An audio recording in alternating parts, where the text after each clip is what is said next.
The chemicals numbers were really good. The ag number was surprised. Automotive surprised up 12. Yeah. I mean, you know, I got to tell you, the biggest surprise line is coal. They are killing it in coal. Intermodal, really good. Yes, CSX was terrific. I'm not going to deny that. Union Pacific will be really good next week. Yes. They're just, look, I'm dealing with, David, it's a mixed picture.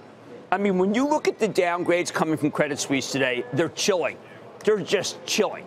You're referring to HD and Lowe's. Oh, my God. And they just, like, come after housing like there's no tomorrow. Don't forget Geld, J-E-L-D. You probably didn't even look at Geld. I'm going to now. Windows and doors, absolutely terrible. You can say it's their own execution. So we have some parts of the economy that are just on fire, and other parts that would really roll over if you raised rates. I would suggest a pause. We're well aware of what you would suggest, but I wonder when Mr. Powell, who, by the way, has real world experience, something you've pointed out many times, not an academic, and you've said positive things about that, real world experience. You know, I'm totally wrong. I'm totally wrong. What do you want? What do you want? You want to? Why don't you get some answer? Why don't you beat me? This is like a station house. I am not saying you're totally wrong. I'm simply trying to. Well, give me a Miranda warning before you roll over me. What we're saying is that 9 years into recovery, with real rates barely positive, you don't want to see the punch bowl removed. All I'm saying is that these numbers are good. I'd like to see if they can continue because the housing numbers are so weak. The Comerica loan figure was just abysmal. Comerica's a big bank.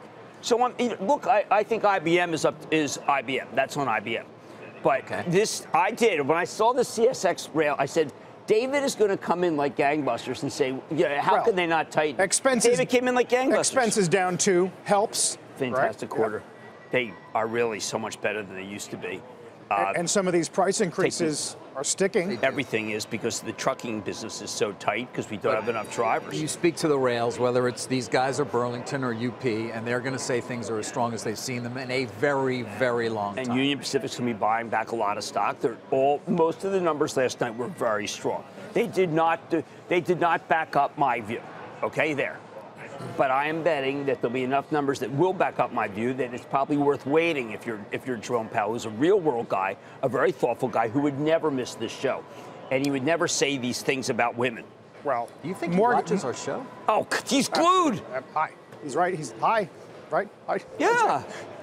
His wife likes housing starts and mortgage apps, Jim, do back up your view, which we'll get to in a second. That's what I'm talking about. Forward looking. The mortgage applications number, David, are so abysmal that I cannot believe you're not focused on the 10% of this economy that is related to housing and how it punches above. The Home Depot was basically, listen, we've seen the best of Home Depot. David, well, you're talking about the downgrade from CS. End of cycle. The only thing that really defends his view is the Lam Research number, but that is, I would claim, mostly Chinese and Korean orders for semiconductor capital equipment. It's mixed, David. And when it's mixed, Janet Yellen, Professor Yellen, told us when it's mixed, you've got to wait. Okay. She literally just this week said, I'm worried about the economy overheating. I always think she's fine. You know, the president made a serious mistake when when president doesn't watch, I can say whatever I want, when he canned her. That was like a mistake. She was doing that. Look, Jay Powell, fabulous. But Janet Yellen was really data dependent. What are you, Mr. Lockstep? What are you, a Fed governor? You looking to be a Fed governor? The good news is that we'll be here in 6 months. We'll be here in a year, hopefully even after that, and we can discuss who was right and who was wrong. Most Americans do not have contracts. How about the fact that some Americans are actually being able to make $1 extra per month? We got to stop that, don't we?